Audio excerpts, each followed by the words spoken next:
Fry pan तापत ठेवला आहे, त्यामध्ये आपण तेल ओतून घेऊ. आपलं तेल तापलं आहे, तेलामध्ये आपण भेंडी टाकून घेणार आहे. इथं भेंडी मी एका भेंडीचे 2 भाग केले.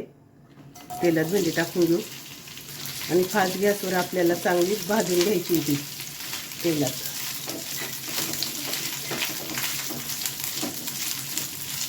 भेंडीवर थोडे थोडे डाग दिसायला लागले की भेंडी काढून घ्यायची आपल्याला. इथं भेंडी आपली परतून झाली छान तेलात. आता आपण काढून घेऊया ती. आपण ज्या तेलामध्ये भेंडी परतली तेच तेल आहे, त्यामध्ये जिरं, कांदा हे छान परतून घेऊ आपण. कांदा इथं आपल्याला थोडासा असा गुलाबी कलर येईपर्यंत परतवायचा आहे. इथं आपला कांदा गुलाबी झालाय, त्यामध्ये आपण मसाले टाकूया. गरम मसाला, काश्मीरी लाल मिरची पावडर, धनिया पावडर, हळद, थोडीशी लाल तिखट, सगळं मिक्स करून इथे आपण सगळे मसाले परतून घेऊ. मसाले परतून झालेत, त्यामध्ये टाकूया दही. इथं मी फेटून दही घेतलंय, आपण दही टाकलंय. दही पण मिक्स करून घेऊ मसाल्यांमध्ये.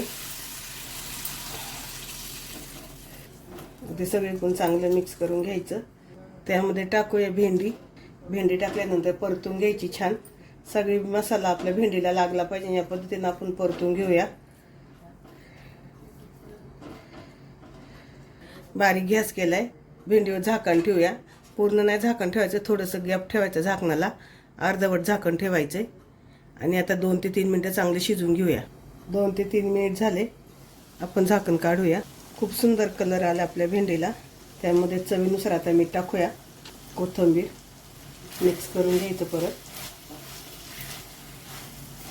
सगळीकडून चांगले मिक्स करायची. आपण मीठ टाकल्या सगळीकडे मीठ लागलं पाहिजे. इथं आपली भेंडी तयार. माझी रेसिपी कशी झाली ती नक्की मला कमेंट करून सांगा. आणि तुम्ही कसे करता दही भेंडी हे पण कमेंट करा. गॅस बंद करते.